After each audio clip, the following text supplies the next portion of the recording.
palibhasa, ikaw na humahatol ay gumagawa rin ng gayon. Nalalaman nating makatarungan ang hatol ng Diyos laban sa mga gumagawa niyon. Akala mo ba'y makaiiwas ka sa hatol ng Diyos? Kung hatulan mo ang mga gumagawa ng mga maling gawain ginagawa mo rin. O hinahamak mo ang Diyos sapagkat siya'y napakabuti, mapagpigil at mapagpaumanhin. Hindi mo ba alam na binibigyan ka niya ng pagkakataong magsisi at magbagong buhay? Kaya napakabuti niya sa iyo.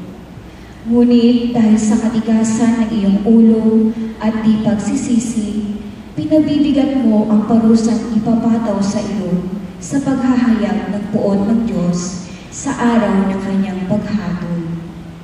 Sapagkat siya ang gaganti sa lahat ng tao ayon sa kanyang gawa.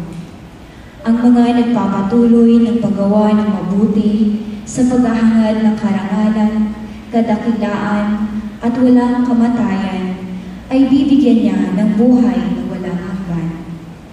Datapwat matinding galit at puot ang babagsak sa mga lumilikha ng pagkakabahabahagi at ayaw sumunod sa katotohanan, kundi sa kalikuan.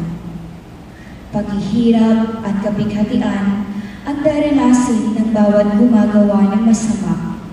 Una ang mga Hudyo at gayon din ang mga Griego.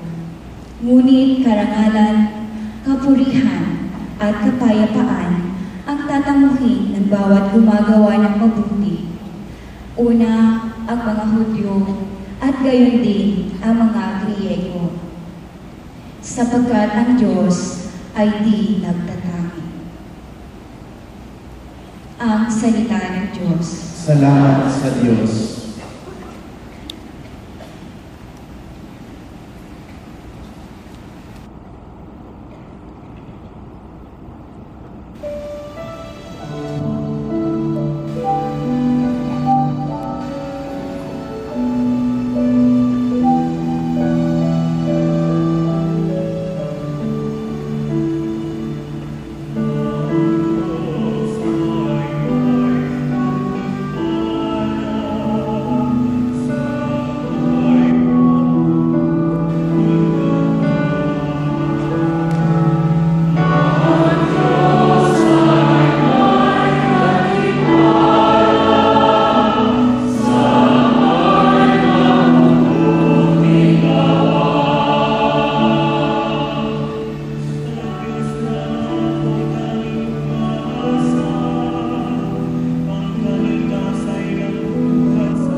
Magtayo po ang lahat.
Sumainyo ang Panginoon.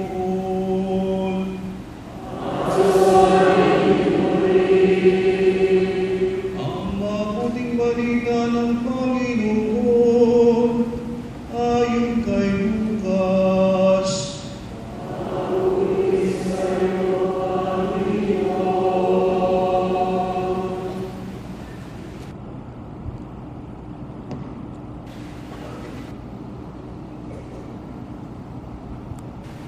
Noong panahong iyon, sinabi ni Jesus, "Kawawa kayo mga Pariseo, ibinibigay ninyo ang ikapu ng yebarbuena, ng ruda, at na iba pang gulayin. Ngunit kinaliligtaan niyo ang katarungan at ang pag-ibig ng Diyos. Tamang gawin ninyo ito, ngunit huwag naman ninyong kaliligtaan gawin ang mga iba. Kawawa kayo mga Pariseo, sapagkat ang ibig niyo ang mga tanging luklukan sa mga sinagoga at ang pagpugayan kayo sa mga liwasang bayan. Sa aba ninyo, sapagkat para kayong mga libingang walang tanda at nalalakaran ng mga tao nang hindi nila nalalaman." Sinabi sa kanya ng isa sa mga dalubhasa sa kautusan, "Guro, sa sinabi mong iyan, pati kami hinukutya mo." At sinagot siya ni Jesus, "Kawawa rin kayo mga dalubhasa sa kautusan, sapagkat ipinapapasa ninyo sa mga tao ang mabibigat na dalahin, ngunit ni daliri ayaw ninyong igalaw sa pagdadala ng mga iyon." Ang mabuting balita ng Panginoon. Manatili po tayong nakatayo.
iupo ang lahat.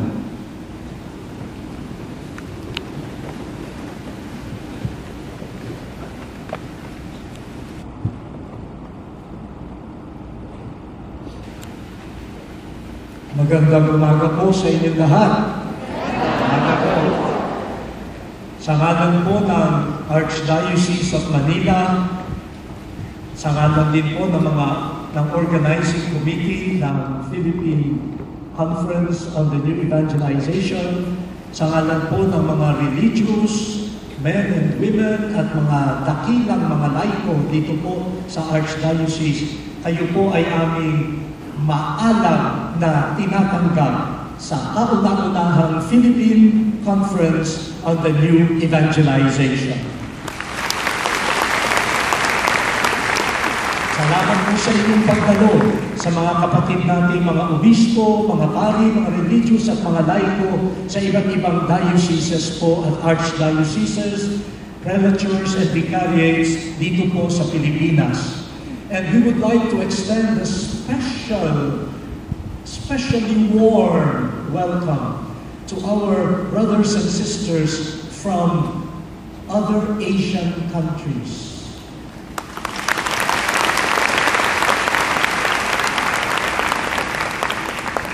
We have the delegation from Brunei, headed by Bishop Cornelius Sin.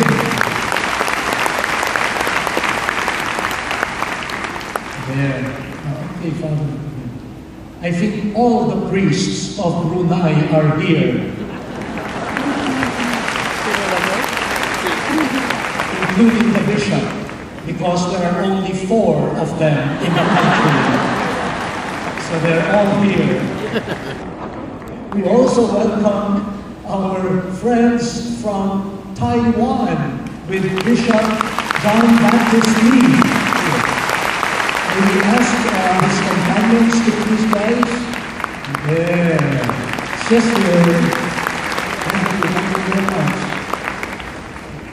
We have also our friends from India, Bishop John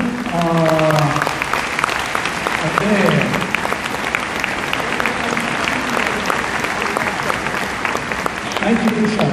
I'm sorry I forgot your family name.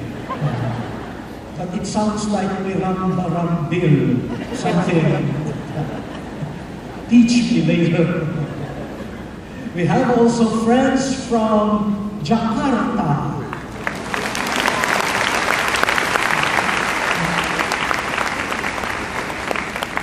From Hong Kong.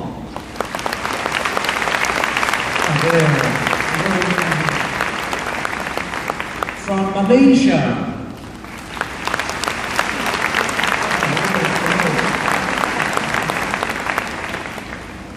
From Japan.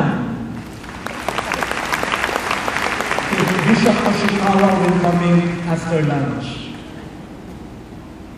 Ano pa ho ba?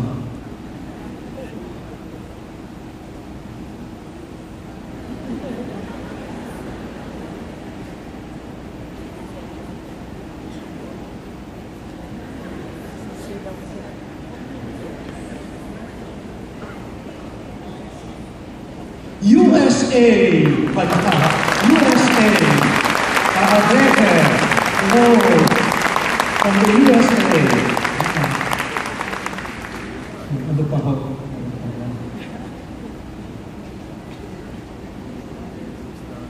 Yeah. Ayun na. So, nagsimula na sabi ho namin Archdiocesan celebration of the Year of Faith and the response to the new evangelization. At sabi naman, bakit hindi natin buksan para makapiling natin ang iba nating mga kapatid sa Pilipinas? E binuksan na natin sa Pilipinas, bakit hindi pa natin buksan sa ating mga kapatid sa Asia? Dahil tayo po ay may espesyal na papel sa misyon ng simbahan dito sa Asia. At siyempre, kasama po natin ang ating mga minamahal na mga kapatid na hearing impaired. Ay, hindi nila kayo maririnig. Kaya ganito ho. Salamat po. Tayo po ay nagsisimula ng ating maliit na kontribusyon sa taon ng pananampalataya at sa panawagan ng simbahan sa bagong ebanghelisasyon nang may pag-asa at galak. Subalit, hindi rin natin maaaring isa-isang tabi at ipagwalang bahala ang nangyari lang kahapon. Yung malakas na lindol, mga kapatid natin sa Cebu, sa Bohol, lalo na sa dalawang lugar na yan, ay talagang naapektuhan ko. At parang nakakadurog ng puso makita, lalo na ang mga antigong simbahan, mga bantayo ng pananampalataya sa daan-daang taon na ngayon ay napulbos. Yung iba po ay hindi natin alam kung magagamit pa. At hindi pa nga tuluyang nakakaahon ang ating mga kapatid sa Zamboanga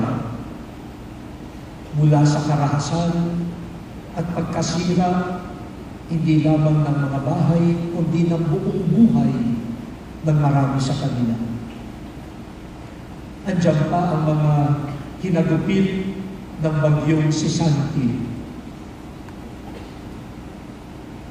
At lahat po tayo parang hindi pa nakakabangon sa paghagupit ng mga nababalita tungkol sa pork barrel, tungkol po sa pinagpagura ng mga simpleng mamamayan na hindi naman bumabalik bilang paglilingkod sa bayan.